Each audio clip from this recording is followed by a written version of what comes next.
Assalamualaikum warahmatullahi wabarakatuh. Kita lanjutkan tafsir Maudhu Bidirayah. InsyaAllah hari ini akan menjelaskan surat Al-Maidah ayat 38. Judul teksnya eksekusi potong tangan bagi pencuri atau koruptor. Tapi kalau kita melihat ayat sebelumnya dan sesudahnya, terutama ayat 33, yaitu menjelaskan orang yang melakukan perusakan kena serakah pada dunia sehingga mencurinya tidak untuk kebutuhan hidup. Beda status nanti kalau mencuri kebutuhan hidup sehingga masyarakat sosial, politik, ekonomi jadi rusak. Nah, kaitan surat Al-Maidah 33, maka di situ nanti ada 4 hukuman. Ada dieksekusi, kemudian digantung, kemudian dipotong tangan dengan silang, dan atau dipenjarakan. Ketika kita melihat surat Al-Maidah ayat 40, yaitu menjelaskan bahwa dunia ini milik Allah semua. Tetapi ketika sudah dikelola itu dunia, maka beralih pemilikan dari Allah kepada manusia. Siapa saja yang mengawali mengelola alam itu, dia pemiliknya. Jadi artinya salah satu hak milik kalau dia mengelola alam itu. Nah, di ayat 40 dijelaskan seperti itu, sehingga kita melihat tatanan sosial ekonomi yang kita dengar, yang kita perhatikan, inilah sasaran pokoknya penguasa atau pengurus dunia atau kekuasaan. Apalagi kita melihat program-program pemerintahan sekarang ini sama dengan judol dan narkoba. Pencuri, siapa orangnya harus ditindak tegas. Pak Prabowo sudah menyatakan bahwa siapapun orang yang mencuri atau yang mengkorup uang negara tidak boleh ditolerir, harus dihukum, termasuk dirinya katanya. Jadi bagus sekali programnya dia. Mudah-mudahan Allah menakdirkan apa yang direncanakan oleh presiden kita. Kalau melihat kejadian sekarang dengan kaitan ayat tadi dan beberapa tafsir, maka ingat ayat 33 ada ayat yusallabu, yaitu disalib. Maka dikaitkan dengan ayat dieksekusi mati. Jadi judul kontemporernya para koruptor dieksekusi mati. Hadirin rahimakumullah, kalau teks Al-Quran mengenai ayat 38, korupsi itu qat'inya adalah dipotong tangan. Jadi nas Al-Quran hukum qat'i bahwa pencuri atau koruptor itu dipotong tangan. Tetapi untuk menjelaskan Al-Quran surat Al-Maidah ayat 38 itu dijelaskan oleh hadis, juga oleh ijtihad ulama termasuk qiyas. Jadi kalau kita melihat Quran, hadis, ijma dan qiyas, dikiaskan ketika ada orang yang membunuh, maka dia harus dikisos. Tetapi jadi tidaknya dikisos itu sangat tergantung kepada keluarga korban. Kalau keluarga korban memaafkan, maka tidak jadi kisos itu. Jadi nanti kaitan dengan judul kontemporernya, uang negara yang dikorup oleh para koruptor, siapa saja yang mengkoreksinya, maka solusi efektif, maka tidak cukup potong tangan, tetapi bisa dieksekusi mati, bahkan bisa dieksekusi gantung. Itu tadi surah Al-Maidah ayat 33. Tentu saja orang akan bertanya, kenapa bisa seperti itu? Kita tidak bisa menjelaskan tanpa ada teksnya dulu. Oleh karena itu, ada kita semua coba lihat teksnya ayat itu. Kuasari kotupak doai jahuma, pencuri laki atau pencuri perempuan, maka dipotong kedua tangannya. Ini ada dua alasannya. Satu, jazam bima kasaba, sebagai balasan kejahatan dia. Jadi kasabah itu ada berbuat jahat. berbuat tidak baik terhadap harta orang, tidak menghargai hak milik orang, dan sekaligus juga tidak menghargai dirinya. Manusia itu kan punya tangan, Pak. Dengan tangannya dia bisa berusaha yang baik. Tetapi tangannya kenapa sebagai mencuri? Apalagi orang yang punya kebijakan ditandatangani, itu mencurinya tidak hanya 1.000, 2.000, bisa 1 triliun. Itulah disebut kekuasaan. Jadi jazaan bima kasaba itu balasan di dunia sebab dia sudah berbuat jahat. Dan kedua, nakalan minallah, ancaman keras dari Allah. Jadi siksa yang sangat keras dari Allah bagi orang yang melakukan kezaliman, dalam hal ini artinya mencuri. Nah, oleh karena itu kalimat faqtu aydihuma menurut ahli tafsir itu ada 2. Satu, ada kelompok ahli tafsir menafsirkan secara zohiron, secara teks, tidak melihat nasab, tidak melihat ukuran jumlah banyak atau sedikit, besar atau kecil, dan tidak melihat siapa yang dicuri, muslim atau kafir, tidak lihat siapa yang mencuri, pejabat atau rakyat, miskin atau kaya, secara umum teks ayat itu setiap orang pencuri potong tangan. Ini kalimat ahlu zohir.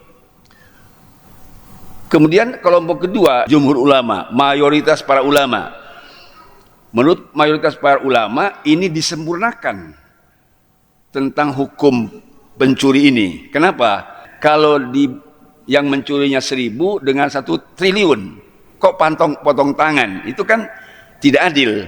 Kalau yang mencurinya 1.000 potong tangan, kalau 1 triliun potong leher, itu adilnya gitu. Tidak teks faqtu aydihuma.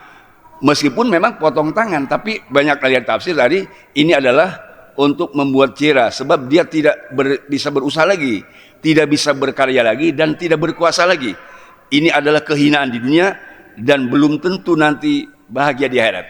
Di dunia dia sudah dihinakan dan di akhirat akan mendapatkan siksa yang pedih. Itu dalam surat Al-Maidah ayat 33. Lahum fiha khizyun fid dunya. Di dunia orang yang dipotong tangan itu hina. Ingat, wafil akhirati adzabun azim, di akhirat lebih besar lagi. Kemudian jumhur ulama atau jumhur fuqaha seperti Imam Malik, Imam Hanafi, Imam Syafi'i, Ahmad bin Hanbal itu berbeda pendapat mengenai jumlah uang yang dicuri. Imam Malik berdasarkan hadis Abdullah bin Umar, ini juga dijelaskan dalam kitab Bukhari dan Imam Muslim. Di dalam kitab Bukhari nomor 6785, di dalam Muslimnya 1686. Qata api madin samanuhu salah tadorohima. Rasul pernah memotong tangan orang yang mencuri pimajnin, yaitu baju besi yang biasa pakai perang. Itu harganya saat itu 3 dirham. Ini menurut Imam Malik, jadi artinya batas minimal yang mencuri itu 3 dirham. Kalau sekarang dirham itu kurang lebih sekitar 6.200. Jadi berarti 3 dirham sekitar 20.000. Kurang lebih lah gitu. Dinar sekarang itu kurang lebih 5 juta. Jadi 1 dinar ada 12 dirham dulu. Kalau sekarang mungkin 1 dinarnya tidak sampai 12 dirham. Ya, karena 1 dirhamnya sekitar 6.000. Jadi kurang mungkin dari 12. Tapi dulu ketika Rasulullah memutuskan menurut para ahli mujtahid 1 dinarnya 12 dirham gitu. Jadi pencuri laki atau perempuan minimal kalau mencurinya itu 3 dirham seharga baju besi. Ini menurut Imam Malik. Sedangkan Imam Syafi'i menyatakan beda. Ini hadis Siti Aisyah radhiyallahu an, tuqta'u yadus sarik bi rub'i dinarin fasoidan. Dipotong tangannya pencuri kalau mencurinya seperempat dinar atau lebih. Nah, jadi seperempat dinar itu berarti kalau 1 dinar 12 dirham berarti 3 dirham. Jadi hampir sama tadi dengan Imam Malik. Cuman ada lebihnya fasoidan atau lebih. Kalau mencuri 3 dirham kurang lebih sekitar 20.000. Bagaimana kalau mencurinya 20 triliun? Nah, itu seperti tadi. Kalau 20.000 boleh dipotong tangan, kalau 20 triliun tidak adil kalau dipotong tangan. Berarti harus potong leher. Alias eksekusi mati. Ada pasoidan, pendapat Imam saya tadi, yang kedua. Ini dijelaskan di dalam kitab Bukhari 6789 atau kitab Muslimnya 1684. Berbeda dengan Imam Ahmad bin Hanbal. Ahmad bin Hanbal menjelaskan tentang batas minimal pencuri itu. Ini hadis dari Siti Aisyah berkata, qala Rasulullah SAW, iqta'u fi rubi dinarin wala taqta'u huwa adna min dzalik. Potong tangan pencuri itu kalau mencurinya seperempat dinar. Jangan dipotong kurang dari itu. Kalau tadi misalnya seperempat dinar itu 3 dirham itu 20.000, berarti kalau mencurinya 15.000 tidak boleh potong tangan. Nah, ini berbeda dengan pendapat ahlu dzahir. Kalau ahlu dzahir itu tadi tidak batas apakah jumlah 20.000 atau 15.000. Karena berdasarkan hadis Nabi Abi Hurairah, la'anallahu sarik yasrikul bayyidata patuk tawyaduh wa yasrikul habala patuk tawyaduh. Allah mengutuk kepada pencuri kalau dia mencuri sebiji telur kemudian dipotong tangannya, dan juga Allah mengutuk kepada orang yang mencuri yusrikul habla, dia mencuri sehelai rapia atau tambang itu dipotong tangan. Itu jadi kalau kita ukur telur itu kan kalau kita beli sekarang 2.000. Kalau rapia paling berapa ya? Sama kira 1.000. Jadi menurut kaul dzahir, karena tidak melihat jumlah kecil, besar atau kecil, dia kalau mencuri hanya sebutir telur atau sebiji telur ayam itu dipotong tangan. Sedangkan tadi murid Imam Ahmad bin Hanbal itu tidak boleh kalau kurang daripada 3 dirham atau seperempat dinar. Berbeda nanti dengan Imam Hanafi. Kalau Imam Hanafi berdasarkan hadis dari Ibnu Abbas, kata Rasulullah fil majdi, Rasulullah pernah memotong tangan orang yang mencuri baju besi.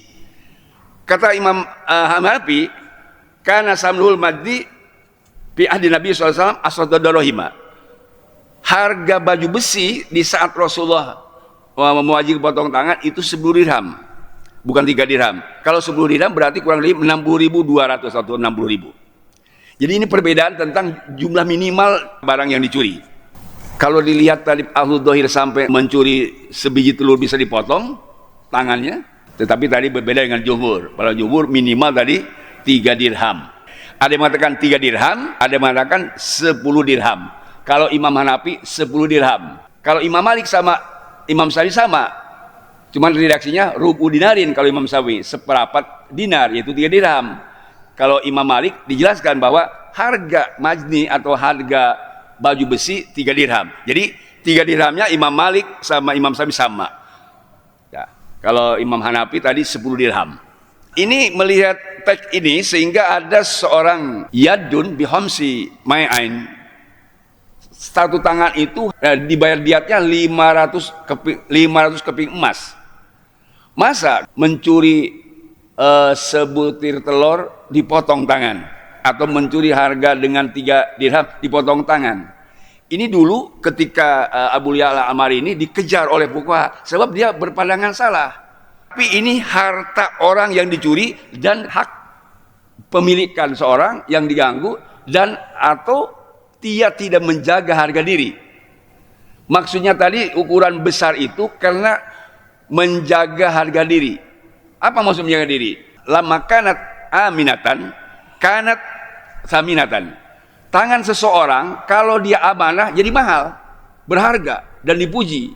Tetapi walamma khanat hanat, ketika berkhianat maka jadi tidak dihargai. Ini realitas.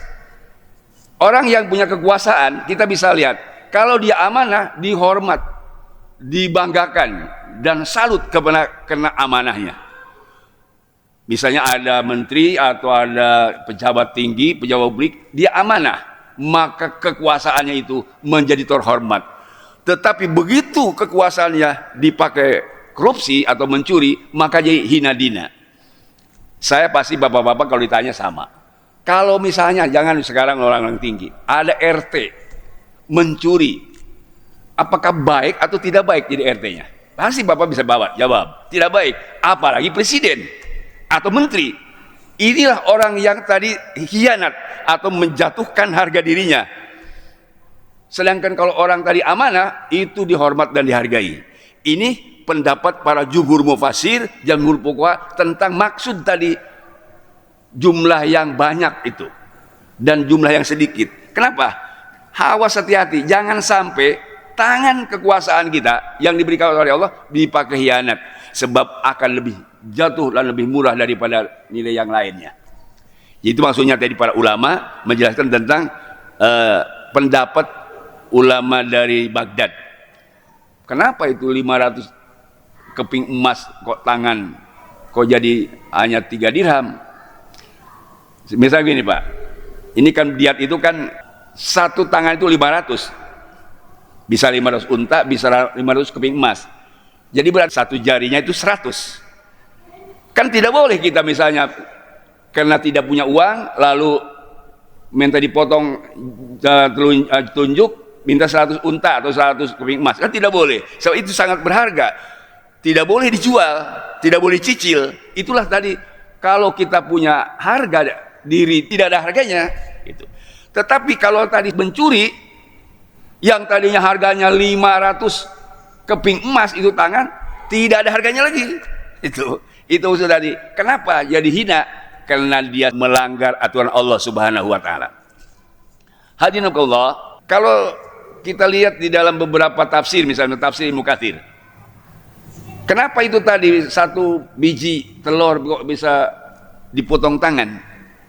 Itu hadis kan tadi riwayat Abdullah bin Umar. Menurut para ulama jumhur mufassir, yang disebut la'anallahu sariq yasikul baydota, dipotong tangan karena sebab mencuri al-baydoh, tadi arti terjemah aslinya adalah telur, tetapi maksud para ulama ini al-baydoh bukan telur, tapi maksudnya adalah topi kepala yang dibuat dari besi. Kan beda harganya. Kalau helm berapa sekarang harganya?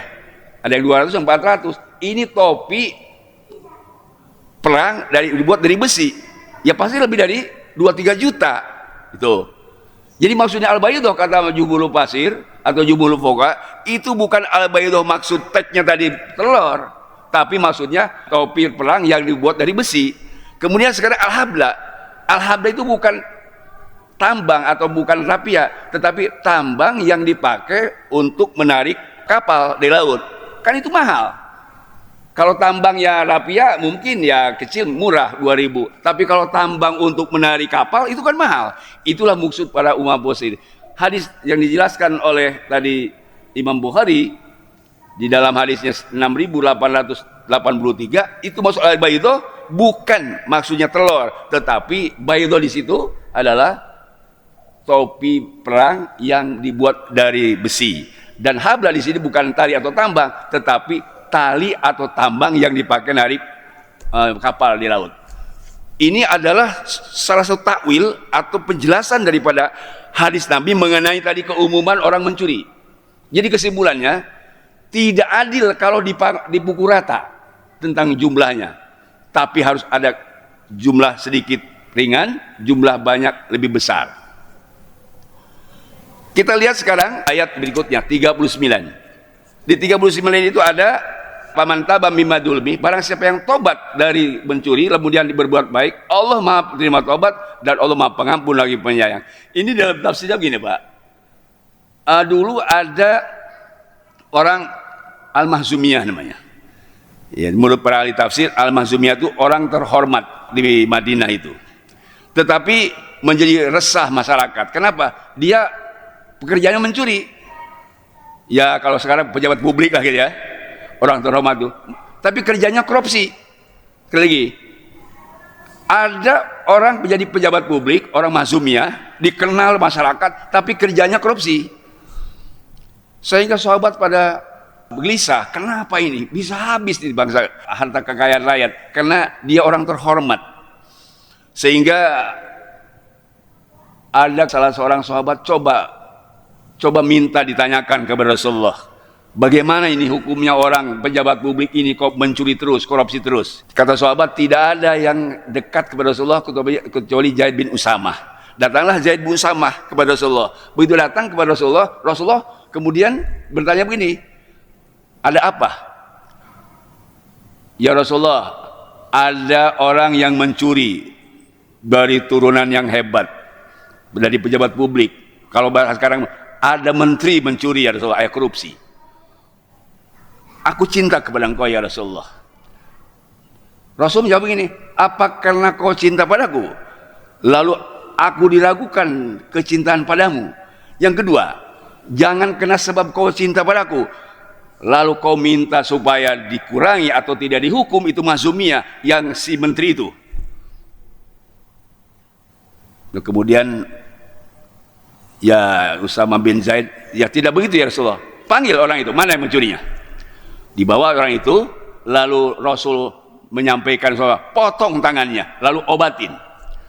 Setelah diobatin bawa ke sini. Kemudian para sahabat sepakat semua dipotong tangannya, lalu diobatin orang itu. Menurut Siti Aisyah, setelah diobatin karena dia sudah dipotong tangannya diobatin nanti, lalu ngomong begini kepada Rasulullah, ya Rasulullah, apakah aku diampuni dosa oleh Allah? Rasul menyampaikan, kau diampuni dosa oleh Allah seperti kau baru lahir dari perut ibumu. Jadi artinya orang yang dieksekusi waktu itu artinya dosanya habis. Ini sebut tadi paman taba min dzulmi wa aslaha fa inallah yatubu ilaih. Fa inallah yatubu ilaih. Jadi orang yang taubat dari pencuri lalu dia minta siap dipotong tangan, itu ternyata jadi terhormat. Malah menurut Siti Aisyah, dia dipinang dan dinikah oleh orang terkaya di Madinah dan orang hebat juga. Ini salah satu hadis ini. Kalau hadis yang berkaitan dengan tadi itu, menurut Ibnu Katsir, itulah yang disampaikan oleh Rasulullah ketika Zaid bin Usama menyampaikan tentang itu, ada tambahannya, kata Ibnu Katsir. Apa itu tambahannya? Tunggu ya. Ketika sudah sore-sore, kemudian Rasulullah berkhutbah, amma ba'du. Setelah memuji Allah, amma ba'du. Fa inna ahlaka man qablakum, sesungguhnya kehancuran orang-orang dahulu sebelum kalian sekarang ini, idza sariqa min hamus sarib taroku, apabila orang-orang yang terhormat pejabat publik dari menteri sampai presiden mencuri uang rakyat, kamu tidak menghukumnya. Tapi wa idza sariqa min dhaif, kalau orang-orang lemah yang mencuri, kamu potong tangannya. Ini disampaikan Nabi, sampai Nabi menyampaikan, wallahi law anna Fatimata sarokot lakoto diada, demi Allah seandainya Fatimah mencuri, aku potong juga tangannya. Jadi ini tadi hadis berkait kepada siapa sesungguhnya yang dipotong tangannya oleh Rasulullah, yaitu adalah pejabat publik. Kalau sekarang mungkin menteri, itu hukuman tentang potong tangan ketika Rasulullah melakukan hukumnya sehingga aman. Sebab yang dikhawatirkan orang sahabat Nabi itu, ini bisa hancur kekayaan kita karena ada pencuri satu, itu baru satu, karena memang satu orang langsung dipotong tangannya Rasulullah dan tidak lagi ada pencuri.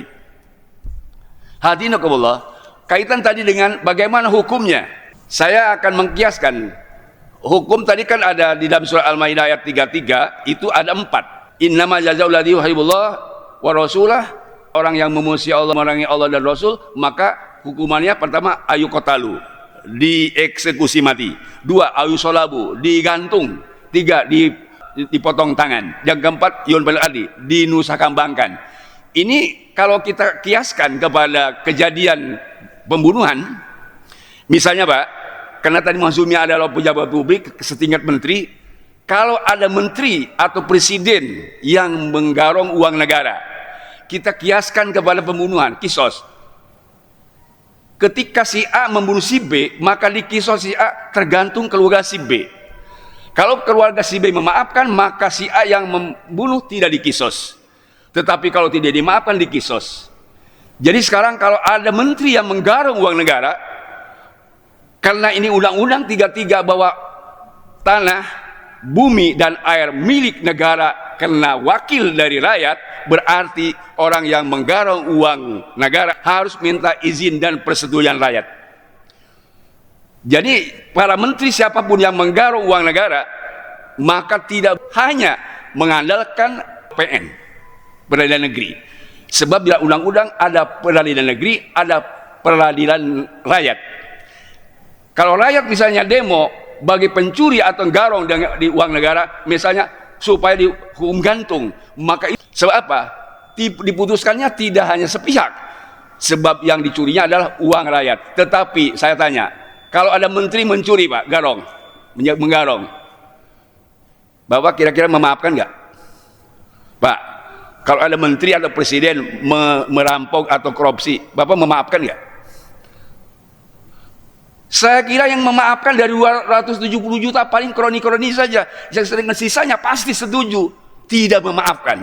Dan kalau ditanya, saya tanya juga Bapak sekarang, kira-kira kalau menggarongnya tadi, ya korupsinya cuma 20.000 dipotong tangan, kira-kira kalau 20 triliun, potong apa kira-kira?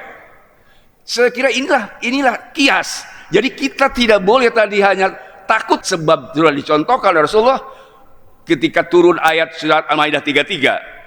Bagaimana ceritanya Pak? Di Al-Maidah 33 itu begini Pak. Ada namanya kaum Iraniyin. Kaum Iraniyin ini Pak, dia sebetulnya orang kafir, tapi pura-pura masuk Islam. Ada 18 orang datang kepada Rasulullah mengaku masuk Islam, tetapi dia sebenarnya pencuri, dia koruptor. Lalu ketika datang kepada Rasulullah di Madinah, ya Muhammad, kami ini sakit sebab situasi di sini tidak sesuai dengan kondisi kami di kampung.